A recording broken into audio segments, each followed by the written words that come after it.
vamos a ver acá que dentro de los libros y lo que ustedes van a leer, van a encontrar como pituitaria, ¿ya? Y cuando se refiere a pituitaria, se refiere tanto a la hipófisis como al hipotálamo, a las dos. Entonces ustedes van a ver glándula pituitaria o glándula pituitaria, y se refiere a una de las dos, ya sea a la hipófisis o ya sea al hipotálamo.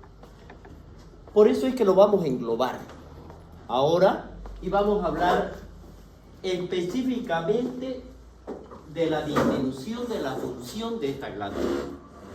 Y lo vamos a conocer como hipopituitaria. Dentro de esa puede ser que la deficiencia de esta hormona puede ser de una de ellas, de dos de ellas o más, o varias hormonas. ¿Cuántas hormonas dijimos que se producen? En la hipófisis, ¿cuántas? 6. ¿Y en el hipotálamo? No. ¿Cuántas? En el hipotálamo. Dentro de ella. ¿Cuánto dijiste? 5. Son las hormonas principales. Y acá cuando llegan del hipotálamo, pasan a la hipófisis, ¿no ven? Y en la hipófisis tengo 4 que son estimulantes y 2 que son netamente inhibidores. Dentro de ellas, 6 hormonas netamente estimulantes.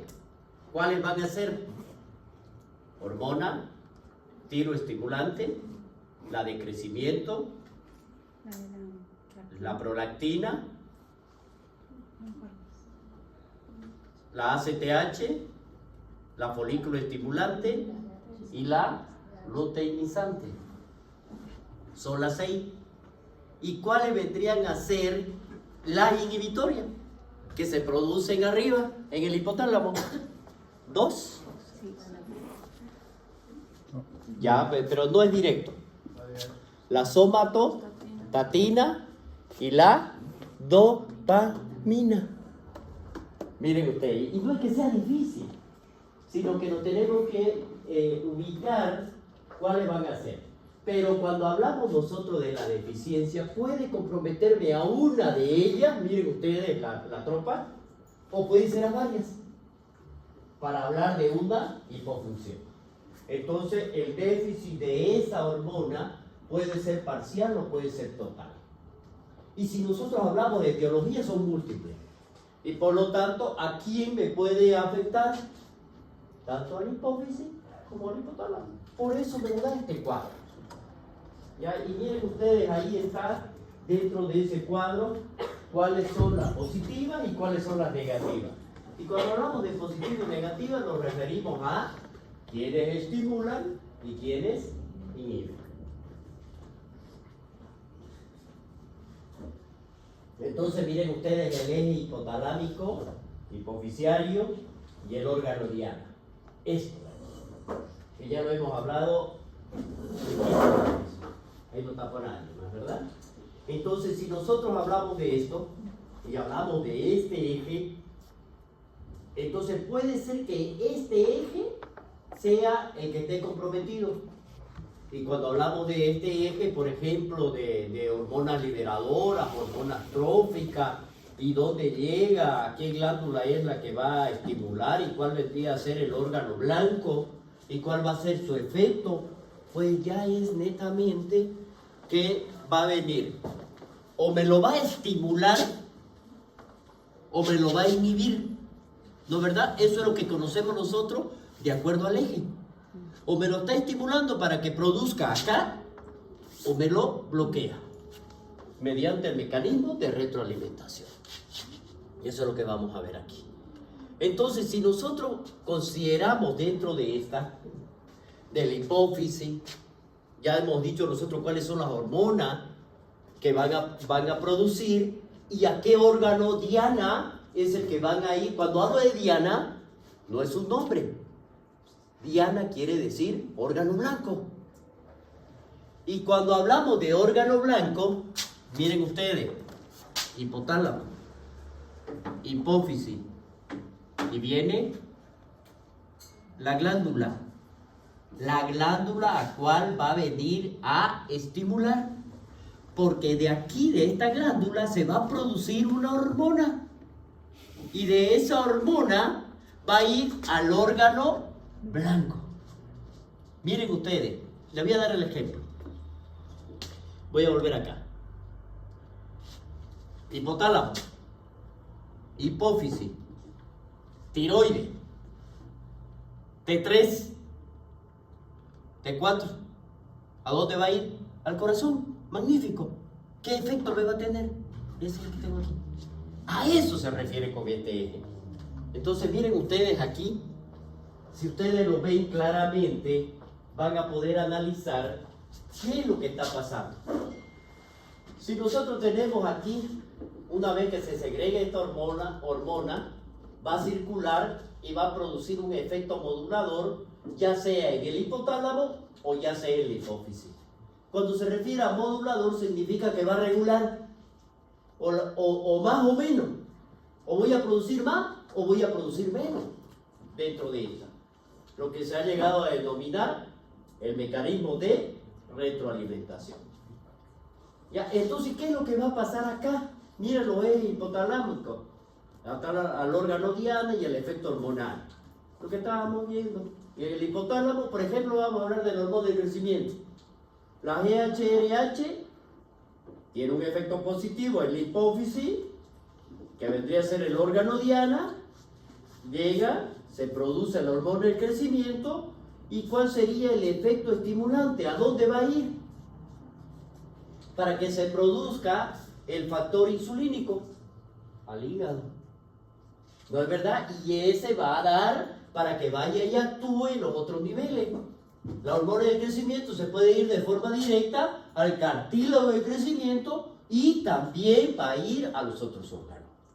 Entonces, si nosotros hablamos de esto y tratamos de analizar de cuál va a ser la etiología, ya dijimos, es múltiple, pero lo vamos a dividir en dos categorías, una primaria y una secundaria. ¿Cuáles van a ser las primarias? Dice la que se deben a la ausencia o destrucción de las células hipofisiarias. Ahora vuelvo nuevamente. ¿Cuántas células hipofisiarias tenemos? ¿Quién? ¿Vieron? Yo le estoy haciendo ya la pregunta que le voy a hacer en el examen. ¿Cuántas células hipofisiarias tenemos? 5. Para que me produzcan 6 hormonas. Las tirotropas, por un lado. Las gonadotropas, por otro lado. Y así sucesivamente. La secundaria se deben a alteraciones. Estamos hablando de la hipófisis, miren ustedes. Las secundarias son alteraciones hipotalámicas o del tallo hipofisiario. Entonces va a originar el déficit ¿de quién? Del estímulo a la hipófisis, ¿no es verdad?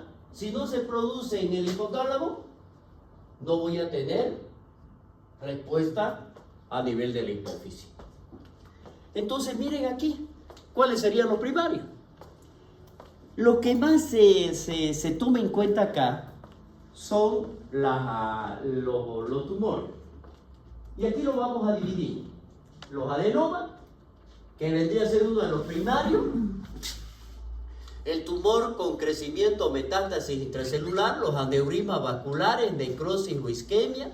A eso lo vamos a ver nosotros en el síndrome de Sjögren. ¿Qué es lo que hace? ¿Cuándo se produce? Generalmente en la mujer embarazada. Lo vamos a ver de cada uno de ellos. Y lo vamos a analizar. La apoplejía, alteraciones hipofisiarias por infecciones, enfermedades infiltrantes, silla turca vacía, eso se da por una herniación, alteraciones metabólicas, hipopituitarismo iatrogénico, traumatismo. Y si hablamos de lo secundario, miren, vienen a ser por una sección física o por funcional del tallo, ya sea cuando en los procesos quirúrgicos. Tumor, aneurisma, traumatismo, iatrogenia, afecciones hipotalámicas, tumor primario metastásico, proceso inflamatorio, traumatismo o afecciones, cualquiera de ellas. Entonces, si nosotros seguimos viendo y analizando esta misma etiología, porque es en base a ella que nosotros tenemos que guiarnos, entonces, hablemos de los adenomas. Va a depender del tamaño. Lo vamos a dividir. El microadenoma cuando son menos de 10 milímetros y macroadenoma cuando son mayores a 10. Entonces, ¿qué es lo que hacen los neuros? Para entrar a una cirugía de un adenoma hipofisiario, si es mayor o menor, si es un micro o un macro, tiene que hacer un equipo multidisciplinario. Entra el otorrino, porque lo hacen generalmente por el fenoide, ingresan, lo hacen por la lámina cribosa, llegan a tal cerebro y le dice el otorrino, me quedo yo aquí y síganle ustedes. Y ahí viene el neuro, llega conmigo endoscópico, saca. Eso es lo que hacen.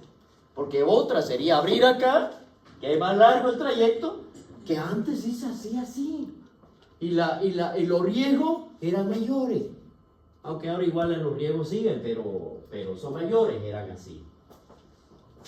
Entonces miren aquí, si nosotros hablamos de los adenomas, los tumores aquí funcionantes y pituitario, pueden ser o no, pueden ser funcionantes o no, pueden comprimir el resto de las estructuras hipofisiarias normales provocando el déficit. Por eso es lo que les digo, dependiendo del tamaño, puede ser chiquitito, ¿no?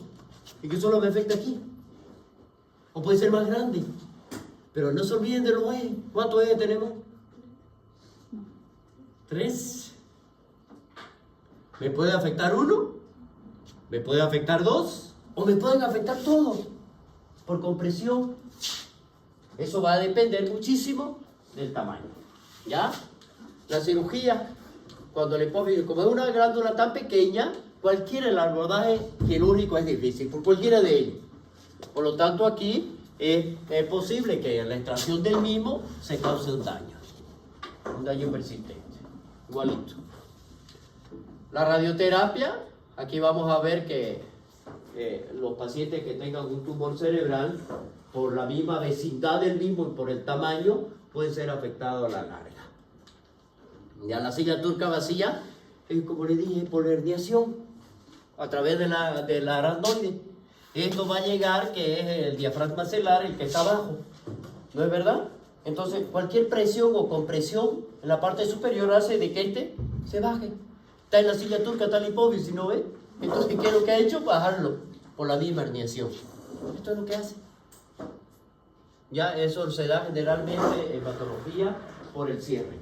Eso en los niños. ¿Ya? Ya sea por patología previa a la silla turca, o pedor operado, radioterapia o por incompetencia primaria del diafragma. Si nosotros hablamos de la apoplejía, ya vamos a ver si hay un adenoma, un tumor, un macroadenoma, mide más de 1 centímetro. Entonces, si se produce un sangrado dentro de ese tumor, ¿qué es lo que me va a hacer? Me va a comprimir y me va a disminuir la irrigación.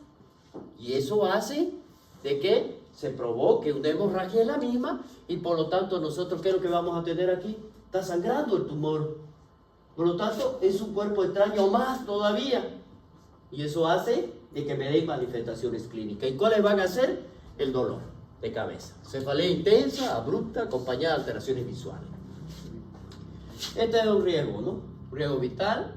Y aquí vamos a ver que puede ser que por el mismo cuadro y por la misma cercanía que puede hacer, si compromete la liberación de la ACTH, corre mayor riesgo de nuestro paciente, porque no hay cortisol. Y ahí vamos a ver nosotros que es uno de los principales. El infarto pituitario, esta es una isquemia que se produce primero por una hipovolemia extrema, por ejemplo. Lo más típico aquí que se da estos infartos pituitarios es en el momento del parto. ¿Ya? Y lo vamos a ver nosotros que si ha tenido hemorragia frecuente, abundante, ya vamos a ver aquí que se produce un síndrome. hemorragia bastante, abundante mejor dicho, me disminuye la circulación porque hay hipovolemia y me da isquemia o infarto de la hipófisis porque no tiene sangre. Entonces a eso le vamos a conocer nosotros como el síndrome de Sjögren. Es esto de aquí. Y se diagnostica ¿por qué? Porque hay ausencia de lactancia y amenorrea postparto. Hipotalámica, en la enfermedad del hipotálamo, aquí pueden comprimir o destruir las neuronas que sintetizan las hormonas que vienen, estas de aquí, y controlan a estas de acá. Es decir, a las hormonas de la hipófisis. Generalmente el hipopituitarismo de origen talámico lo vamos a ver nosotros que se acompaña de uno de los temas que estamos viendo y que lo estoy preparando ahora. Voy a complementárselo mejor. Se llama diabetes insípida. Vamos a completar un poquito, ¿ya? Que puede ser central y que puede puede coexistir con una hiperprolactinemia, que es lo que vamos a ver. Si nosotros hablamos de un panhipopituitarismo, ¿qué significa eso? Pan. Todas. O hartas. A eso se refiere. Entonces, hablamos cuando existe un compromiso de todos los ejes de ellos. Y aquí vamos a ver que la deficiencia, miren ustedes, de un solo eje puede estar originada por la glándula endocrina periférica. La glándula endocrina periférica, ¿cuál es? Nómbrenme una. Una. Testículo. ¿Ah? Una glándula endocrina periférica. Tiroides. Fuerte. Tiroides. Tiroides, eso. Esa es primaria. Insuficiencia secundaria. A eso le vamos a conocer como insuficiencia primaria.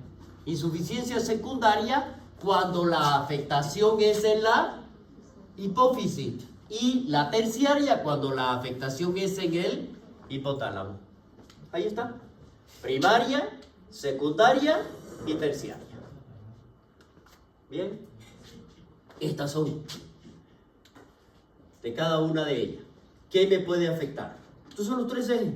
No se olviden de esto. Cuando hablamos de los tres ejes decimos hipotálamo, hipófisis, tiroides. Hipotálamo, hipófisis, gónada.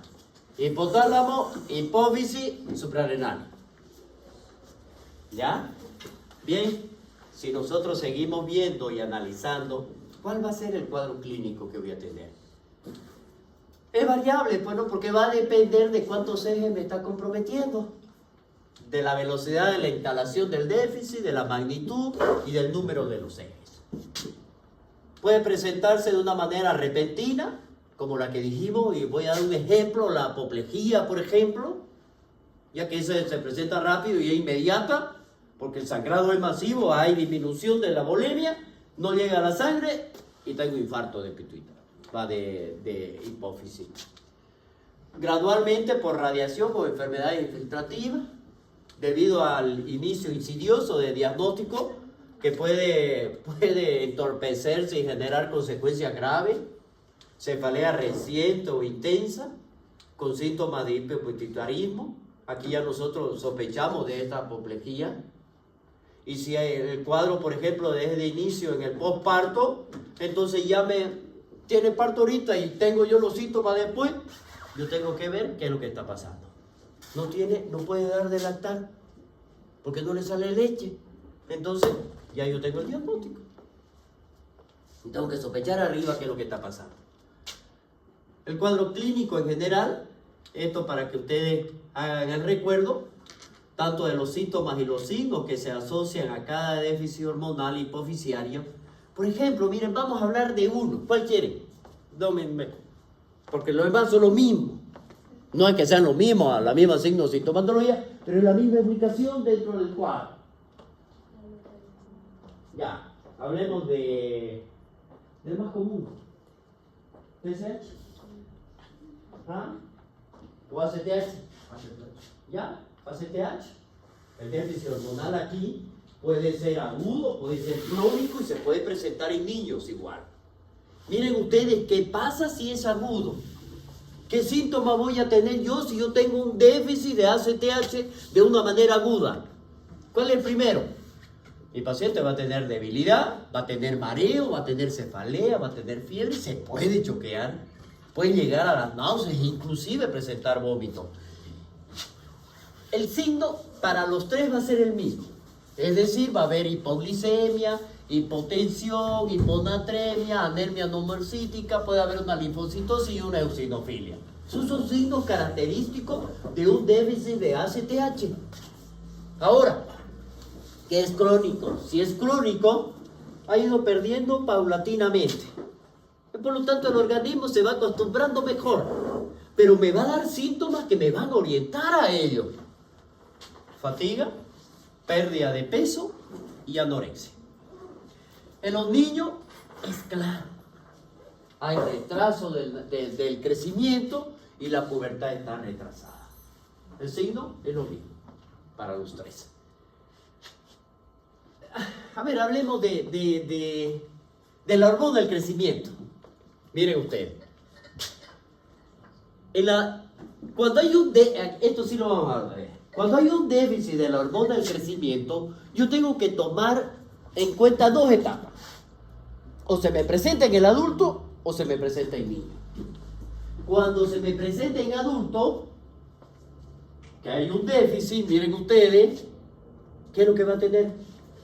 ¿No ve que no? ¿A qué me va a ayudar? A la mantención de las proteínas, que es el que va a venir, va a ayudar a que acumule, para que ayude a la manutención del órgano por las necesidades que va a cumplir, porque no se olviden que tiene también dos efectos principales. Actúan sobre su efecto antiinsulínico y su efecto de crecimiento. Y el efecto antiinsulínico tiene dos efectos. Uno que me maneja los triglicéridos o aminoácidos y el otro que me maneja la glucosa. Miren ustedes, yo les di un esquema cuando hablamos de hormona de crecimiento. Entonces, ¿qué me va a provocar? Aquí, primero, pérdida de la masa muscular y fuerza, obesidad visceral, fatiga, pérdida de atención. ¿Qué va a tener el paciente si nosotros hablamos en los niños? ¿Qué es lo que voy a tener? Primero, retraso. Estamos hablando del déficit. No estoy hablando del aumento. Porque en aumento que se me presente en cualquiera de los dos, sea en adulto o sea en el niño, en adulto, volvamos nuevamente. ¿Qué es lo que hace la hormona del crecimiento? Cuando estimula los cartílagos de crecimiento, lineal, crecimiento lineal, pero es en el niño, para que sea ponderado. Y en el adulto, ya no va a ser, pues, es transversal. Entonces voy a tener dos alteraciones. Una que sería gigantismo, si es en el niño, y si es en el adulto, acromegalia. Eso sí hay aumento. Estamos hablando del déficit. Por lo tanto, ¿qué es lo que voy a tener aquí? Retraso del crecimiento. Solamente, imagínense, yo solo esto comparado a esto. ¿Qué es lo que yo voy a tener como dentro del cuadro de signo, de los signos que va a presentar nuestro paciente?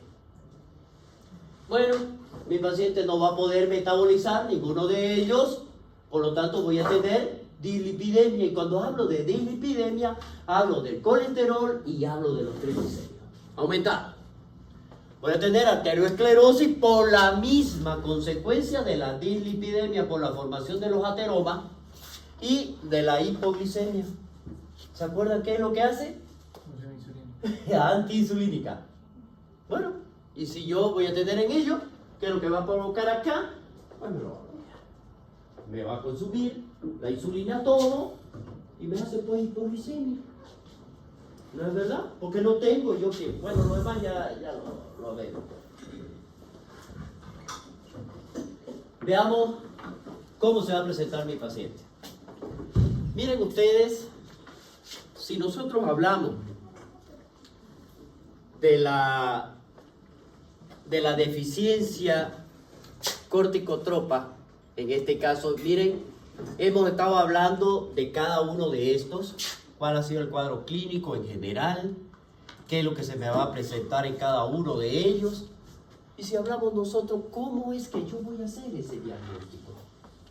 ¿Cómo va a ser la presentación clínica de mi paciente? Ya dijimos, ¿no? Puede ser aguda, puede ser crónica, puede ser en niño. Pero el diagnóstico, ¿qué voy a hacer con este paciente? O sea, lo vimos nosotros y dijimos, tiene una deficiencia aguda. Magnífico. ¿Qué es lo que debo hacer yo? ¿Cómo lo voy a diagnosticar? Primero, si yo sospecho por la sintomatología de una deficiencia ACTH, pido un cortisol plasmático, pero que sea matutino, a las 8 a.m. ¿Se acuerda que tiene un ciclo de producción? Y en la mañana es máximo y en la tarde es mínimo.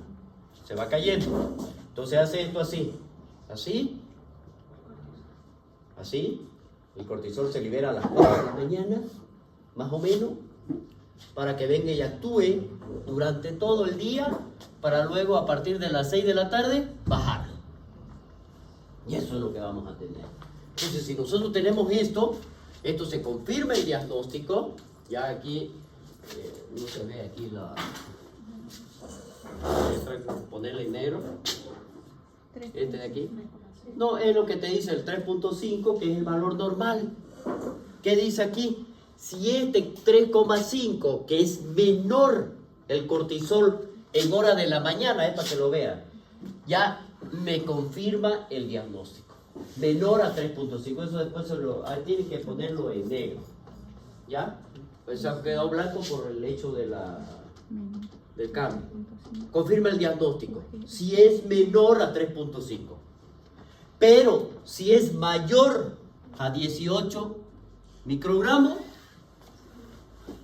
yo lo saco de mi diagnóstico. Eso dice, excluye el diagnóstico. No es un déficit de ACTH. Entonces veamos acá el otro. Ya dijimos de esto. Ya lo hablamos cuando se puede presentar. De la deficiencia de la tirotropina. ¿Qué es lo que voy a tener? Yo, que aquí me va a estimular a la glándula tiroides. Si yo tengo una deficiencia de la misma, ¿qué voy a tener? Todos los signos característicos de un hipotiroidismo. Cansancio, intolerancia, constipación, caída de cabello, piel seca. Y el niño, retraso del desarrollo, retraso del crecimiento. La concentración sérica, si yo sospecho, yo voy a pedir T4 libre y un TSH. Yo lo pido. Pero vamos a ver, ¿cuál es el que me va a dar el diagnóstico? El T4 libre. Si este es inferior al rango normal, pues sentamos nosotros a confirmar esto. Aquí están los rangos. ¿Ya? Esto de aquí. Entonces, si nosotros tenemos eso, y si tenemos T3, que es normal, en este caso, ¿para qué lo voy a pedir? Porque quien maneja todo ello y quien me va a dar el rango de normalidad es la T4 libre. La T3, no, es la que se va a mantener, inclusive me puede ser normal, y lo vamos a ver normal. La TSH puede estar baja o puede estar normal. Por lo tanto, no me orienta en mi diagnóstico.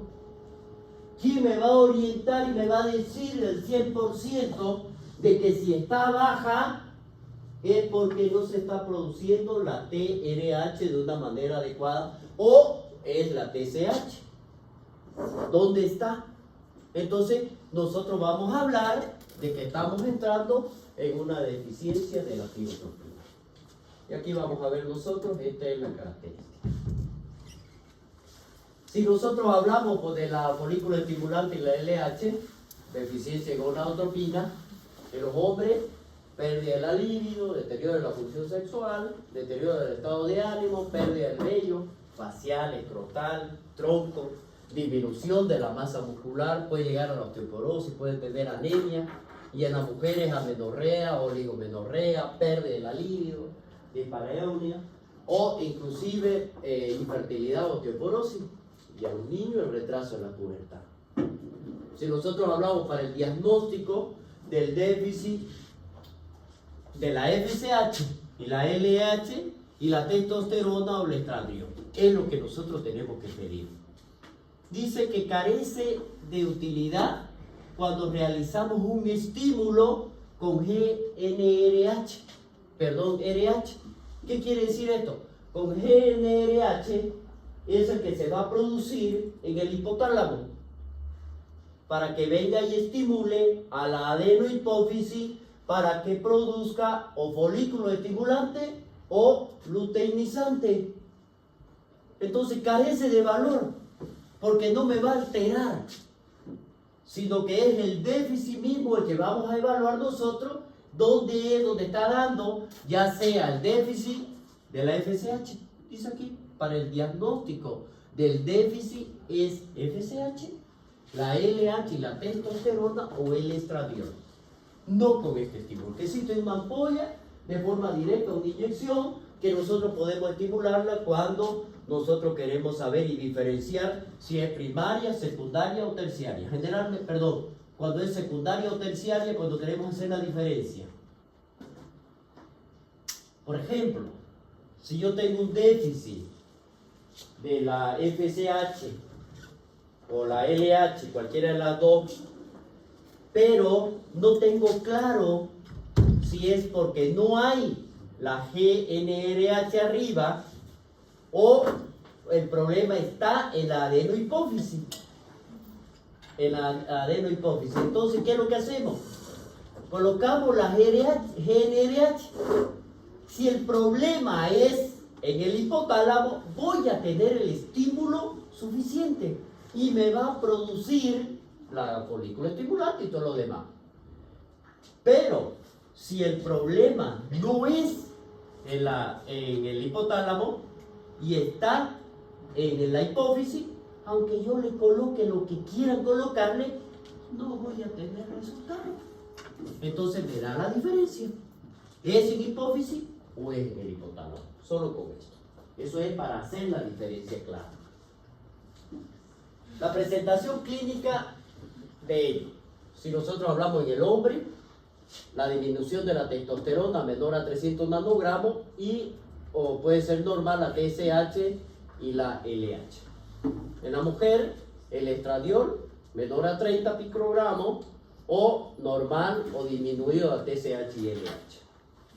La deficiencia de cada uno de estos, por ejemplo, en la gonadotropina en las mujeres premenopáusicas, puede presentarse uno con irregularidades menstruales, pueden haber amenorrea con dificultad para concebir, para embarazarse, mientras las que presentan un ciclo menstrual regular, miren ustedes, podrían excluirse la presencia de un hipogonadismo. ¿Qué significa? Si la mujer tiene un ciclo menstrual normal y estoy sospechando de que hay una deficiencia en la misma, yo debo sospechar, mejor dicho, debo descartarla. No es una deficiencia. ¿Por qué? Porque tiene un ciclo menstrual normal. Y una de las principales características es eso que me está dando, ¿no es verdad? El déficit me dice que debe haber. Si no hay déficit, esto es normal. Por lo tanto, me descarto. Si nosotros vemos de la misma, la FSH en el hombre, por ejemplo, ya de 1.5 a 12.4 por miliunidades internacionales, premenopáusica, y me dan los valores de cada una de ellas, tanto de la testosterona, son los valores de referencia que nos vamos a manejar. Si nosotros vemos de la deficiencia del hormona del crecimiento en el adulto, ya dijimos qué es lo que va a haber, por lo tanto en los niños igual. Si nosotros hablamos de esto, ¿cómo voy a hacer el diagnóstico? En primer lugar, ¿cómo lo voy a hacer el diagnóstico? Estoy sospechando porque ya tiene la sintomatología característica de una deficiencia. Yo tengo que confirmarlo. Entonces, ¿qué es lo que vamos a pedir? Test de la tolerancia insulínica y me va a dar una hipoglicemia insulínica. Y aquí voy a entrar a la fisiología. ¿No es verdad? Ya les dije las funciones de la hormona del crecimiento. ¿Cuántas son? Directo al crecimiento y la antiinsulínica. ¿Qué me produce? Dos de ellas. Me manejan los aminoácidos y me manejan la glucosa. Entonces, si yo la sé la fisiología, voy a comprender eso. Entonces, ¿qué es lo que va a hacer? Esto es para confirmar el déficit. Respuesta a la insulina, menor a 3 nanogramos en el adulto y menor a 10 nanogramos en el niño. Entonces, el otro, el factor insulínico. Este factor insulínico, ¿a dónde iba? Al hígado. ¿Qué me ayudaba a hacer todo esto? ¿Para qué? ¿Para qué era el factor insulínico? Para acumular las proteínas, la energía, para que el crecimiento sea tanto para los órganos, el resto de los órganos, porque tiene dos funciones. La hormona del crecimiento, uno que se va directo al cartílago del crecimiento y el otro que lo hace de forma indirecta para que el crecimiento del resto de los órganos sea pues equitativo. Imagínense que crezcamos y nuestro hígado siga siendo como cuando nacimos. No tiene sentido, ¿no es verdad? O que crezcamos y que nuestra masa muscular siga siendo como cuando nacimos. No hay sentido. Entonces, por eso. Entonces, dice que pueden darnos falsos negativos. De la prolactina. ¿Qué hacía la prolactina? ¿Habíamos hablado? ¿Qué era lo que nos hacía? La leche. La estimulación de la mujer. No, ¿qué producía? Estimula a la producción de la leche. Y se mantiene elevada hasta que no se libera estrógeno. Deja de liberarse estrógeno, disminuye esta, se libera oxitocina y se produce la contracción de los conductos galactóforos para que ocurra la producción de la leche. ¿Cuál es el estímulo? La mama. ¿No es verdad? Y en la mama, al succionar el bebé, sale leche. Ese es el estímulo. Entonces, si yo no tengo prolactina, ¿qué me va a dar? No va a haber leche. Agarra. Los valores de referencia en las mujeres embarazadas son esos. Entre 400 y 800, 80 y 400, perdón. Bueno, este es el diagnóstico de la hormonal de cada uno de ellos, lo que hemos hablado. Eso es lo diagnóstico. ¿Ya? ¿Qué es lo que vamos a hacer? Las determinaciones basales y las pruebas funcionales que nos van a dar. Si nosotros hablamos de esto, ¿qué es? ¿Cuál es el tratamiento que nosotros vamos a darle? Va a depender de qué tipo de hormona es. ¿Cuál es la patología que me está afectando? ¿Es primaria, es secundaria o es terciaria? Antes de iniciar, debemos tomar muestras de la hormona antes mencionada, de la que hemos hablado. Sin embargo, muchas veces por tratarse de una emergencia, no es necesario esperar el resultado de los exámenes para que nosotros hagamos el tratamiento. ¿Y qué tenemos que hacer? Hormonoterapia. ¿No es verdad? ¿Qué nos falta? Hormona. ¿Qué le tenemos que dar? Hormona. Ah, ojo, pero él no va a administrarla, ¿no? Tenemos que saber cuál es la causa. Bueno, ahí está, miren, la deficiencia de la hormona estrófica. Vamos a hablar de una. La misma ACTH. Podría ser la hidrocortisona, acetato de cortisona o la prednisona. De la TSH, la L-tiroxina o la levotiroxina, que es la que lo conocemos. La FSH, si es varón o es mujer, cambia, ¿no? Si son varones, están los genes de testosterona, parche cutáneo, enantato, que es a base de testosterona. En la mujer son los estrógenos o progesterona, cualquiera de ellos. Puede ser el parche o cualquiera. La la hormona del crecimiento, en el adulto la somatotropina. ¿Qué era la somatotropina? Inhibidor, eso. ¿Y en los niños? ¿Eso qué es? En los niños, miren, le vamos a dar igual somatotropina. Y dijimos que era inhibidora y estamos con déficit.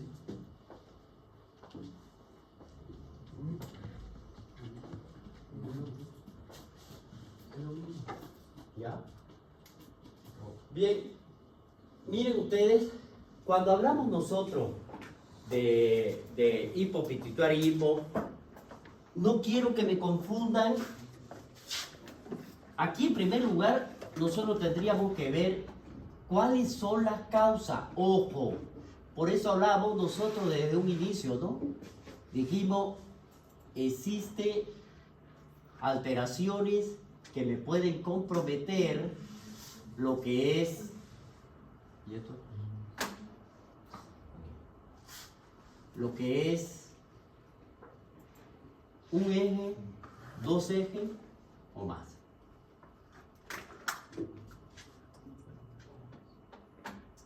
Aquí vamos a hablar, hemos hablado de déficit.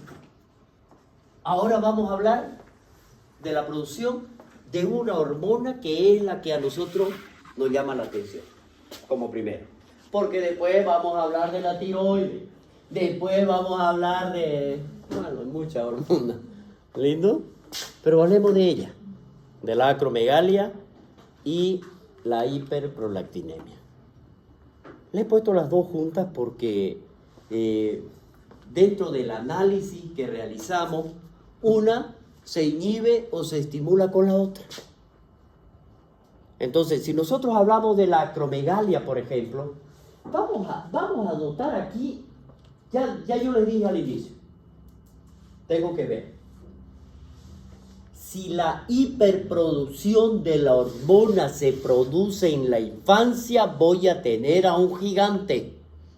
Si la hiperproducción se produce en el adulto cuando ya se cerraron los cartílagos de crecimiento, voy a tener a un acromegálico. Ambos van a tener alteraciones, complicaciones, como es una de ellas la osteoporosis. Ambos. ¿Ya? Y ambos van a tener otras complicaciones de los otros órganos. Porque como van a crecer, no se olviden que tiene dos funciones. Todo va a crecer. Todo va a crecer. Por lo tanto, hay mayor necesidad. Y por lo tanto, voy a entrar en deficiencia. Y una de ellas, la complicación mayor es la osteoporosis, que puede llegar a la fractura. Bien, dice aquí, resulta de la secreción excesiva de la hormona de crecimiento, generalmente por un adenoma, el hipófisis. ¿Ya? El gigantismo, cuando la hipersecreción comienza en la infancia antes del cierre del índice. La acromegalia implica la hipersecreción de la hormona de crecimiento a partir de la edad se relaciona una variedad de anomalías. Cualquiera de esto. Ya. ¿Cuál es o qué es lo más importante de esto?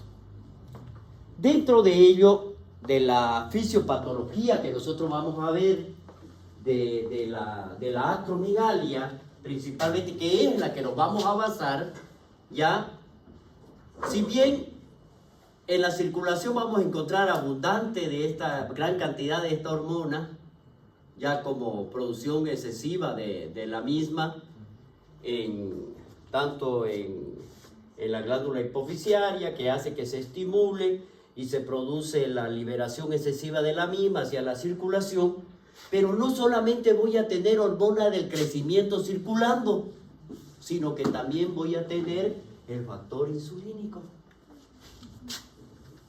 el FG1. ¿Ya? Esta es el crecimiento, es la responsable del crecimiento inadecuado. Y aquí vamos a ver fisiológicamente qué debería hacer la somatostatina. Inhibir la hormona del crecimiento, ¿no es verdad? Por lo tanto, el exceso de la hormona del crecimiento provoca alteraciones metabólicas, incluida la diabetes tipo 2, por la resistencia a la insulina. Porque aquí tenemos que hablar nosotros. ¿Cuál es el efecto que tiene el factor insulínico? Inhibirla. Ese es. Le da una resistencia porque va a existir una modificación de la misma. Y aquí nosotros vemos cuál sería la característica clínica de esta. Nosotros lo vemos a un paciente acromegálico, inmediatamente ustedes lo ven y dice, es acromegalia. Claro que primero lo tienen que conocer. ¿Por qué? Porque las manos y los pies son grandes. Y el paciente, miren ustedes, que da cuenta. Antes se decía el síndrome del sombrero chico o el síndrome del anillo chico, porque el paciente decía, y lo utilizaban el sombrero, no me hace mi sombrero, he crecido en mi cabeza, y es eso lo que se da. Entonces vamos a ver nosotros que manos y pies grandes, los zapatos le quedan chicos, el anillo si es casado no le entra, entonces varias cosas de ello. Crecimiento hacia afuera de la mandíbula, miren ustedes, característico. La cabeza, el aumento del espacio interdental y la macroglosia van a ser los característicos que vamos a presentar. Dolores de cabeza, disfunción eréctil, cambio de voz, aumento de la sudoración, alteración del estado de ánimo y fatiga.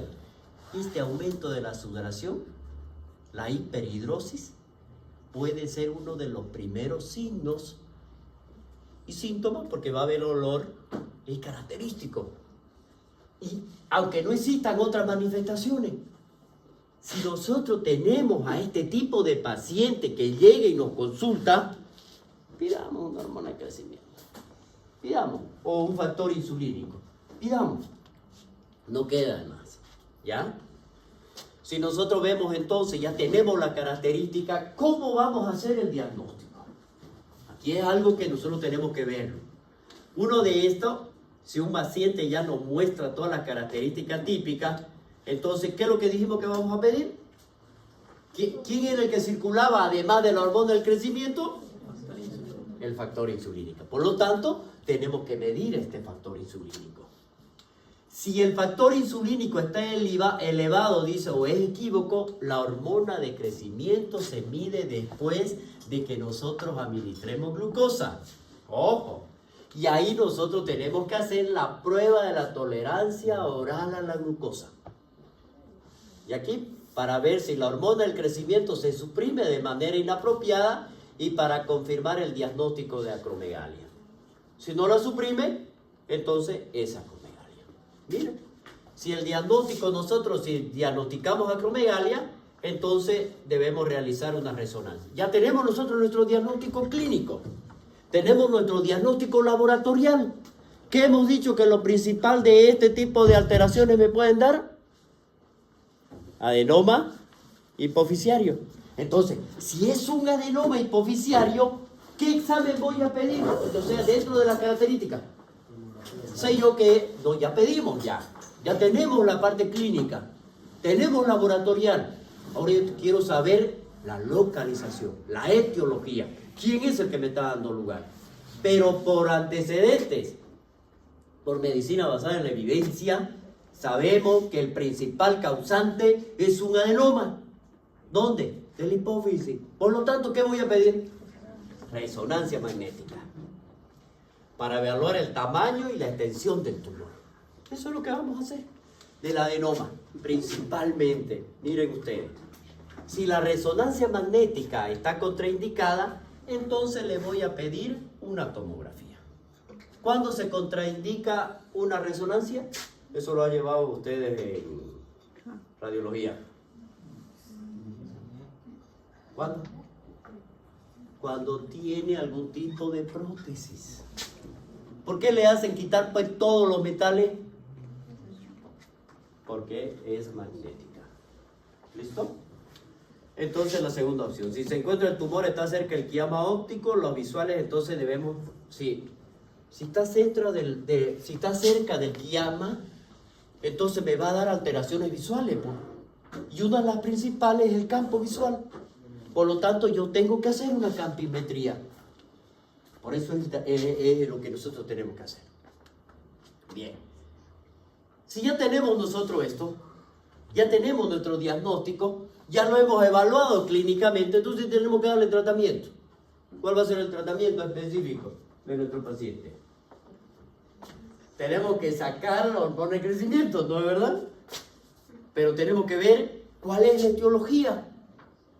Porque ya está el daño. Ya lo provocó el daño. ¿Ustedes creen que voy a regresionar el crecimiento de las manos y el crecimiento de la cara y de todo el cráneo? Ya no, ya. Por lo tanto, tengo que cortar las manifestaciones que me pueda dar. Primera línea, en la cirugía. Tranefenoidal, que ya se les expliqué al inicio cómo es. Otras opciones para esto son los refractarios o pacientes que no pueden ser operados. Se dan los ligandos del receptor de somatostatina, como el octreotide, o la pegdisoman, que son otros análogos de la hormona del crecimiento, o la carbegolina, que son agonistas de la dopamina. A ver, vamos a hacer fármaco. Agonista de la dopamina. ¿Dónde se produce la dopamina? En los ganglios basales. ¿Y qué es lo que me va a provocar acá? Si es agonista, ¿qué hace la dopamina? ¿Qué hace la dopamina? Si yo le voy a dar un agonista, miren lo que está diciendo, voy a dar un agonista de la dopamina. ¿Qué hace el agonista? ¿Qué hace el agonista? El término agonista. ¿Ah? ¿Qué? Ese es antagonismo. Agonista significa estímulo. ¿Vieron que le falta terminología? Léanlo, cómprenlo ese librito que dice terminología médica. Agonista significa estímulo. Antagonista significa cortar. ¿Listo? Bien. O inhibidor. O estimulante. Bien. Eso es lo que vamos a hacer. Entonces, ¿qué es lo que quiero? Estimular la dopamina. ¿Cuál es la función de la dopamina? El hormona del crecimiento. Fuerte. ¿Ah? Fuerte. Háblale sin miedo, si estamos para aprender. Es un inhibidor, ¿no? Inhibidor. Por eso es que vamos a dar eso. ¿Vieron? Si ustedes conocen farmacología y conocen su fisiología, bueno, ya facilito. ¿Ya? Entonces eso es lo que tenemos que hacer. Radioterapia, que puede ser lo mismo. Después de la operación, el factor insulínico y la hormona del crecimiento deberían medirse siempre. Cada 3 meses repetimos la imagen a ver cómo está. Hemos hecho el tratamiento, cualquiera de los dos que sea, tenemos que hacer un seguimiento. ¿No es verdad? Se requiere el seguimiento del paciente a largo plazo después de la cirugía, ya que si nosotros tenemos la sobreexposición a la hormona del crecimiento, vamos a ver las secuelas que vamos a tener a largo plazo. Simplemente me tengo que acordar qué hace la hormona del crecimiento. Simplemente. ¿Ya? Entonces yo voy a tener como recuerdo todas las alteraciones que me va a producir. Puede tener secuelas a largo plazo. Por ejemplo, requieren un ecocardiografía, porque el corazón se va. No se olviden que el crecimiento va de acorde. Voy a tener crecimiento del corazón, por lo tanto voy a tener cardiomegalia. Voy a ver aquí HIV, dice, y una colonoscopía cada 5 años. ¿Ya? ¿Para qué? Para controlar los pólipos intestinales que pueden volverse cancerosos. Bueno, simplemente acordémonos de cuál es la función de la hormona del crecimiento a través de la formación del factor insulínico. Nada más. Y vamos a ver cuáles van a ser las secuelas, porque a todos se me va a estimular. Todo se me va a estimular. ¿Cuáles van a ser entonces esas complicaciones que voy a tener? Miren, ahí está, clarito, tanto en el dibujo como en las letras. Una de las principales funciones o complicaciones que vamos a tener nosotros, defecto del campo visual. Hipopituitarismo, apnea obstructiva. ¿Por qué hipopituitarismo? Porque la adrenoma se va comiendo a la pituitaria. Bueno, más que comer, lo va presionando. Porque no se olviden, como es un tumor, va creciendo, ¿no es verdad? Pero no me la destruye, sino crece y presiona a eso. Y me puede bloquear, ¿ya? Y como es chiquitita la glándula, entonces cualquiera de esos pues va a llegar muchas veces y provocarle mayor problema. Apnea obstructiva del sueño, diabetes mellitus, artritis, síndrome del túnel carpiano, hiperhidrosis, hipertensión, mayor riesgo de los pólipos, como dijimos, enfermedades de isquemia del corazón, enfermedades cerebrovasculares, insuficiencia cardíaca porque le va a provocar cardiomegalia, aumento de la prevalencia de las enfermedades cardíacas valvulares. Todas esas alteraciones que nosotros estamos viendo acá, lo vamos a esperar en mi paciente que tiene una hiperproducción. ¿Bien? ¿Está claro? ¿Podemos hacer un diagnóstico de acromegalia o de gigantismo? Es lo mismo en los niños. ¿Ya? El niño, ustedes lo van a ver, a ese jovencito de 18 años, más de 2 metros, pero no se vayan a equivocar en el diagnóstico del gigantismo. ¿Por qué? Porque el crecimiento no es ponderal. Es decir, el crecimiento que va a tener va en desacorde. Vamos a tener un crecimiento lineal mayor, pero con deficiencia de los demás órganos.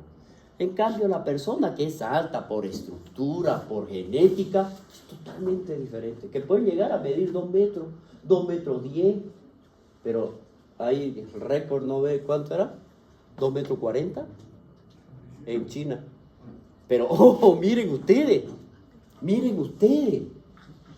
¿cuál es la relación ponderal de la raza china? O sea, no es que sean bajos, sino que tienen una estatura que va de acorde a su estructura. Entonces, y tener a unos gigantes, entonces ahí donde se toman en cuenta. ¿Ya? Entonces, todo ello se debe ver. Doctor, y las personas que toman, por ejemplo, el Sí. gel de manera sintética, por ejemplo, como Messi, ¿no es que le dieron de pequeño? Sí. Pero no hubo... No, eso es totalmente diferente porque ahí se diagnosticó que existía una deficiencia y donde el crecimiento, había un déficit del crecimiento. Si yo me doy cuenta de que ese déficit de crecimiento, mi niño no está tomando la estatura que debería tener para la edad ponderal de cuánto es lo que debe crecer, igual en las niñas, entonces, ¿qué le hacen? Le administran la hormona del crecimiento, la somatostatina. ¿Qué es lo que, estimulante de la misma? ¿Qué es lo que vamos a hacer aquí? ¿A quién se lo vamos a indicar? Uno. ¿Hasta cuándo se lo vamos a indicar? Primero, tengo que diagnosticar que la hormona del crecimiento está deficitaria. 1. 2. Si es mujer, hasta antes de su menstruación. Después de su menstruación puede traerme problemas. Porque aquí ya entren ustedes al hormona del crecimiento. ¿Cuál es la función que va a tener? ¿Y quién va a estar también de lado? Porque no solamente va a actuar como sola. Vamos a ver aquí. Si es niño, hasta antes que se cierren los cartílagos. Igual dice que en la mujer. Inclusive hasta los 18 años muchas veces se han administrado. Conozco a algunas mujeres que sí de niña se le administraron ya la hormona del crecimiento porque la visión de ella era otra, de la familia. ¿Cuál era? Que sean mises. Ojo, ojo. Y ahí viene la cosa.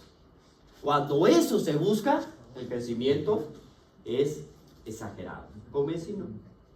Y en Messi, si ustedes leen la historia de Messi, había un déficit de hormona de crecimiento. Por eso llegó a tener la estatura que es relacionada con la de su padre. Su padre no es gigante. Le hicieron la estatura relacionada con la de su mamá y la de su padre. Por eso él tiene esa estatura. Es bonita la historia de Messi, por si acaso. Léanla. Sí. Bien. Hablemos de hiperprolactinemia. ¿Cuál sería aquí el aumento de la producción de la misma? ¿Dónde puede ser? En la adenohipófisis. O pituitaria anterior, le dicen, así lo nombran. Ocurre fisiológicamente durante el embarazo, la lactancia y los periodos de estrés. Hiperprolactinemia fisiológica. Ojo con esto. Yo le puedo preguntar ahí. Puede ser una pregunta.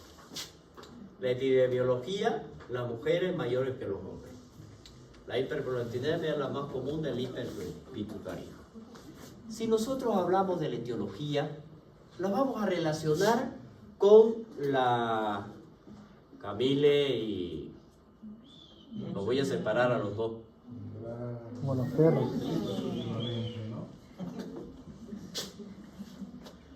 Si nosotros hablamos de la etiología acá, vamos a hablar de los adenomas, igualito que la hormona del crecimiento, mejor dicho, que las alteraciones del crecimiento. Adenomas hipoficiarios, pero que son exclusivamente, ojo, cuando hablamos de adenoma, no significa que todos los adenomas son productores de hormona de crecimiento, que todos los adenomas, no, cada uno tiene una característica, Adenomas productores de hormona de crecimiento. Estos son adenomas productores de prolactina. Aquí se lo vamos a conocer como prolactinoma. Esta es la causa más común. ¿Qué es lo que me va a provocar? Inclusive podría ser por un daño hipotalámico, un daño o infundibular, o el daño a los mismos. Podríamos tener aquellos pacientes con hipotiroidismo primario severo, cuando el descenso de la T3 y la T4 va a llegar a que se provoque un aumento de la T3. Aquí ven el mecanismo de retroalimentación, ¿se acuerdan? Baja la T3, T4, se estimula al hipotálamo para que produzca mayor cantidad de TRH y esta produzca TSH. A eso me está diciendo aquí, que provoca incremento de la prolactina. Volvamos a la función en el segundo tema. ¿Qué era en el segundo tema? ¿Qué era lo que decía? ¿Cuál era la función de cada una de ellas? Viene y incrementa la producción de prolactina. Droga antagonista de la dopamina. Ojo, no son agonistas. Este es antagonista. Drogas que inhiben la secreción de la dopamina. Antieméticos como la metoclopramida, la domperidona, antipsicóticos como el haloperidol o la respiridona, y la dopamina. Inhiben la secreción de prolactina y por lo tanto, miren ustedes, los antagonistas de la dopamina van a interrumpir la inhibición y van a provocar un aumento de la secreción de la prolactina.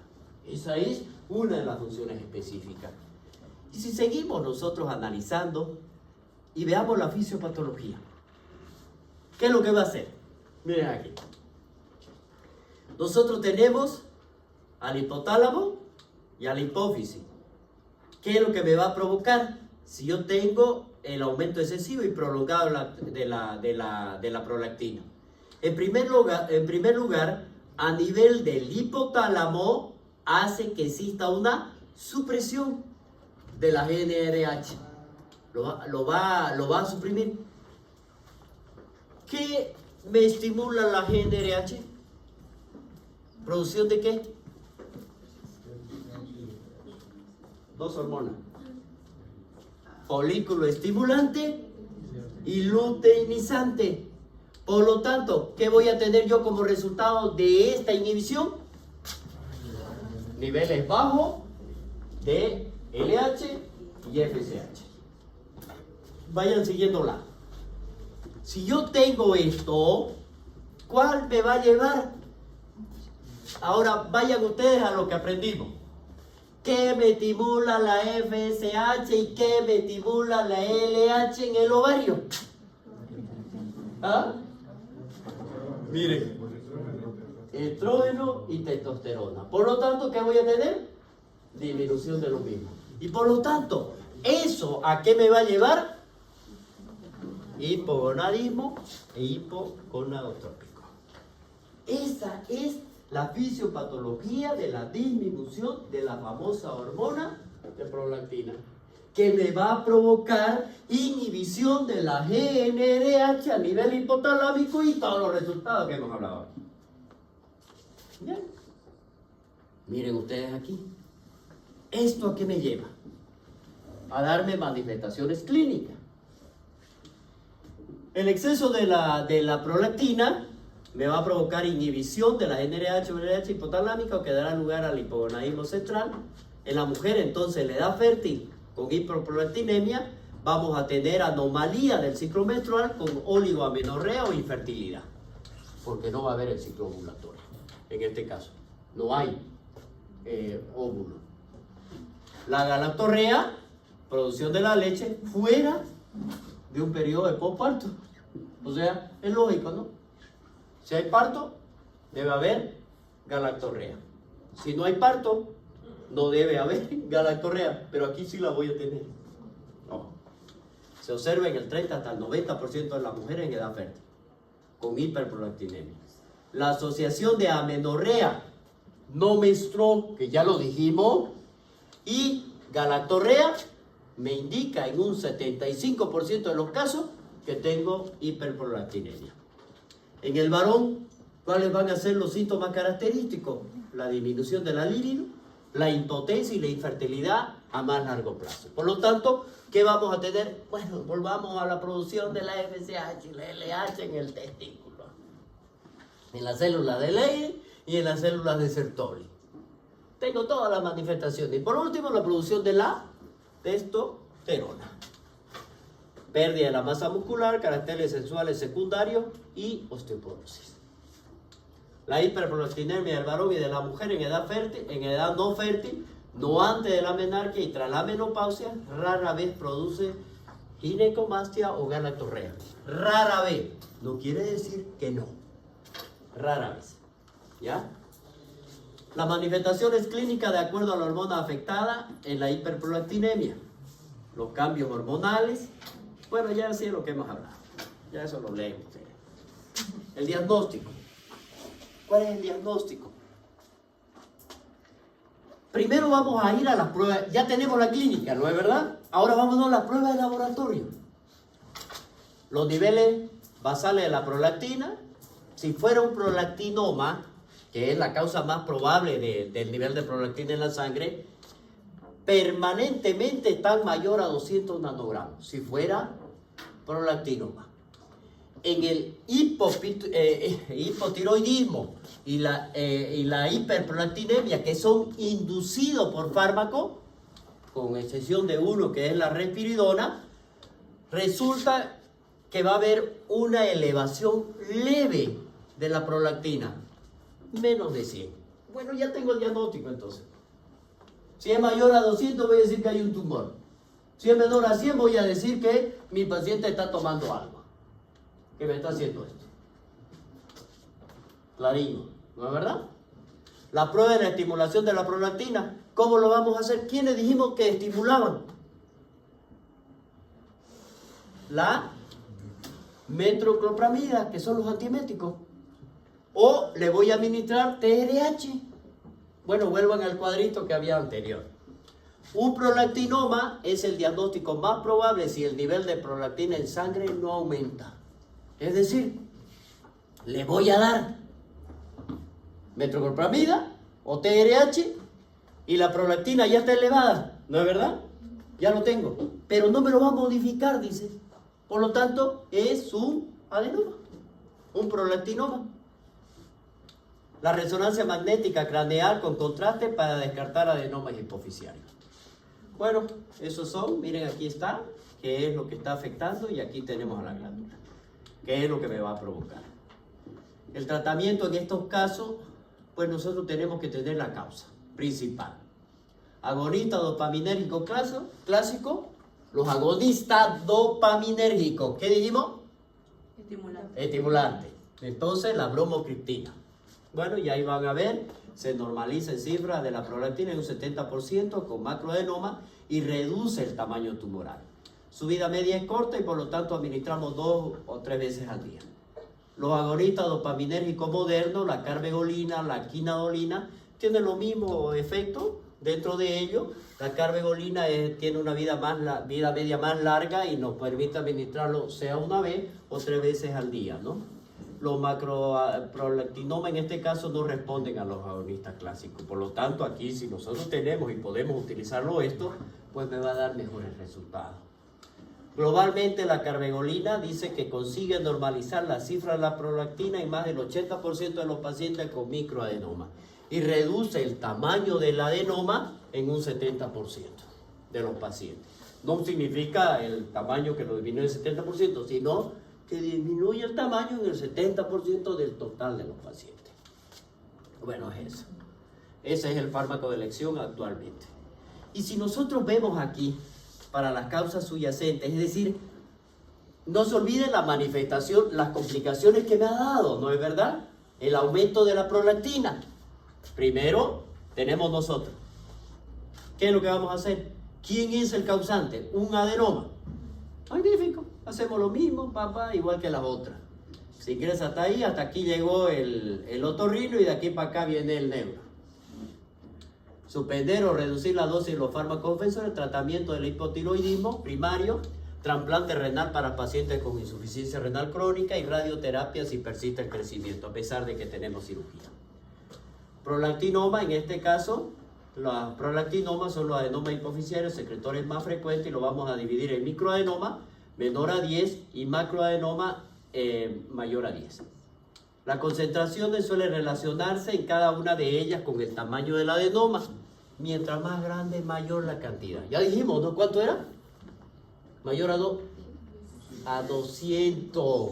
Si yo tengo mayor a 200, es prolactinoma. Si yo tengo menor a 100, es medicamentosa. Los prolactinomas son los más frecuentes en las mujeres y globalmente los microprolactinomas son los más habituales. Si nosotros entonces hablamos cuál va a ser el tratamiento, y lo habíamos dicho. El objetivo de esto, del tratamiento, primero es controlar el efecto de la masa del prolactinoma. Y para eso vamos a hacer, para que el efecto de masa me va a dar déficit de otras hormonas, ¿no es verdad? De efectos visuales, afectación de los nervios craneales, cefalea, los rinolicurrea, controlar el efecto de la hiperprolactinemia, hipogonadismo y la galactorrea, que vendrían a ser los principales. Prolactinoma, vendría a ser las indicaciones del tratamiento. ¿Cuándo vamos a entrar? 1. Si es un microprolactinoma, en los siguientes casos. Mujeres, deseo del embarazo, hipogonadismo grave con alto riesgo de osteoporosis, galactorrea, que son molestas, disminución de la libido, y si fuera varón, disminución de la libido, potencia sexual, y la esterilidad. Y los macroprolactinomas siempre se deben tratar, siempre, porque me van a dar resultados mayores. Este es el algoritmo diagnóstico terapéutico del hiperprolactinemia o prolactinoma. ¿Qué es lo que tenemos que hacer nosotros? Hiperprolactinemia, mayor a 150, prolactinoma de embarazo. Mayor a 250, prolactinoma, probablemente mayor a 1 centímetro. Entonces, si lo hemos descartado, y esto lo de aquí, la hiperprolactinemia, que es asintomático, si tenemos que valorar si hay embarazo, fármacos y enfermedades sistémicas, o descartar el efecto caliente. ¿Cuál es en los pacientes con macroadenoma asintomático? Y vamos a ver aquí, miren ustedes, valoramos si nuestro paciente está embarazado o no, qué fármaco es o qué enfermedad es sistémica. ¿Qué es lo que tenemos que hacer? Ya tenemos el diagnóstico, tenemos la clínica.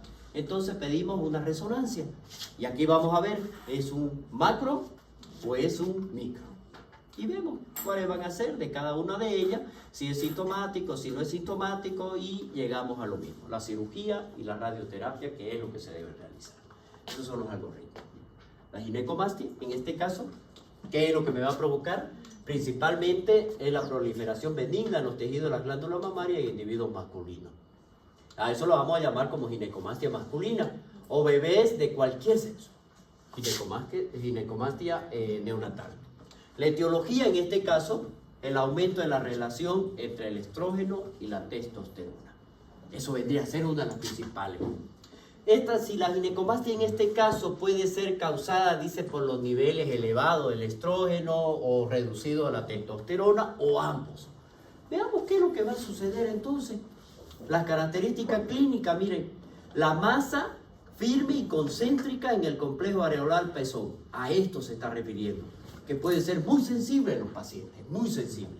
En la ginecomastia patológica, aquí nosotros vamos a ver posibles rasgos de subvirilización, hipertiroidismo o enfermedades hepáticas o renales. Generalmente en los pacientes hepáticos o pacientes con insuficiencia renal crónica o con enfermedades cirróticas ya de hígado, vamos a tener una de estas manifestaciones, que es la que tenemos que evaluarla. ¿Ya? Si nosotros vamos a ver cuáles van a ser los tipos de ellos, de acuerdo a esto vamos a hacer la ginecomastia fisiológica, que puede ser neonatal, que puede ser puberal o puede ser senil. O la patológica. En este caso hablamos de un exceso de estrógeno, disminución de la testosterona, como habíamos nombrado, o por drogas. Y la idiopática. La idiopática es que no sabemos la causa. Eso es el más fácil. Si nosotros vemos la fisiológica, estos son los niñitos. La neonatal, por ejemplo, en el 90% de los recién nacidos va a ocurrir, debido a la transferencia placentaria de estrógenos maternos. Y muchas veces la mamá se preocupa, ¿no?, que su bebecita mujer nació ya con sus mamas grandes. Y es por esto. Y lo llevan a la consulta. Igual con los niños, con los varones. Pero eso va a ir disminuyendo. La bilateral en este caso es independiente del sexo. Y aquí vamos a ver, ¿no? Se resuelve espontáneamente en unas pocas semanas o meses que pueden tenerla. La puberal en este caso ocurre en el 50% de los adolescentes mayores. Miren ustedes. Y esto más que todo se da... tiene vergüenza el joven, peor sí, ¿ya? El joven tiene vergüenza. Fisiopatología de esto es el desequilibrio puberal del estrógeno y el andrógeno. La característica clínica, placas pequeñas, móviles, firmes, de tejido mamario en la región subelolar que desarrollan durante la pubertad. Puede ser sensible, unilateral o bilateral, y se asocian al desarrollo de la grasa alrededor del pezón, que es esto lo que vamos a ver. Se resuelve espontáneamente a los 17 años. La extirpación quirúrgica del tejido glandular mamaria está indicada cuando persiste después de los 17 años de edad. Y ahí lo podemos hacer, o sea, cuando persiste. Después de los 17 debería desaparecer. Si no desaparece, entonces se le hace. La senil ocurre en el 50% de los hombres mayores de 50 años por hiperestrogenismo relativo, que son causadas por la disminución de la testosterona. Y esa va a estar relacionada con la edad, que es lo que vemos en los ancianos generalmente. La patológica, por el exceso de estrógeno. Y aquí vamos a ver la neoplasia maligna, tumor de células de Leydig, de Sertoli, y aquí hablamos ya del otro, ¿no? De las dos principales. La cirrosis hepática, por la conversión de precursores de andrógenos suprarrenales en estrógeno. Hipertiroidismo por el aumento de la conversión periférica de los andrógenos a estrógenos, y hace que se aumente la producción hepática de la globulina, que son las transportadoras de las hormonas sexuales en este caso. Estos van a tener mayor afinidad por la testosterona, lo que hace que se disminuya la testosterona libre y me va a provocar un aumento relativo de los estrógenos. Y entonces la relación estrógeno-testosterona no es pareja, sino que hay una más que la otra. La realimentación después de la inanición prolongada. Por disminución de la testosterona tenemos el síndrome de Klinefelter. La enfermedad renal crónica, los trastornos testiculares como la papera, por ejemplo, o parotiditis, ¿ya? Que es lo que da, y me puede dar orquitis. Puede darme lo mismo. Puede llegar inclusive a ello.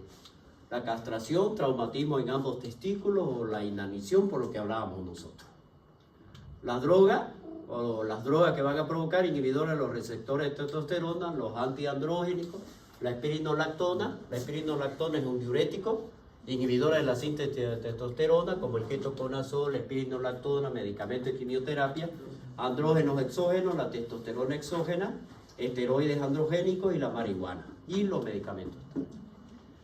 La idiopática en este caso se da en el 25% de los pacientes y se desconocen las alteraciones subyacentes. ¿Cuál sería el diagnóstico? Vamos a hacer los estudios de laboratorio y las imágenes. Los niveles séricos de testosterona, del estradiol, de las hormonas luteinizantes y otras pruebas que se van a basar en la historia clínica y los hallazgos que nosotros vamos a tener de función hepática, de función renal, de la función tiroidea. Eso es uno de ellos. Y las imágenes de la mamografía y la biopsia para pacientes que se sospecha cáncer de mama. Ginecomastia aparece como tejido mamario, y los ultrasonidos testiculares, que son en pacientes con hallazgos anormales en los exámenes, en aquellos que tenemos como antecedentes de papera. Bueno, la mamografía es esta. Este es el ultrasonido testicular, el diagnóstico diferencial con pseudoginecomastia, cáncer de mama masculino, mastitis y linfoma. Y el tratamiento. Tratamos la causa subyacente, suspender el fármaco, tratar el hipertiroidismo, el hipogonadismo, observamos a nuestro paciente, tanto la parte fisiológica, si eso no es, tratamiento médico, generalmente para la estética. Vamos a hacer reemplazos de testosterona, moduladores selectivos, y la cirugía, ¿no?, está indicada para la estética, generalmente. ¿Qué sería eso? Yo quería darle otro tema, porque no da tiempo. A las 3 empieza nuestra otra clase. Mentira, 3:15, ya me dio el doctor.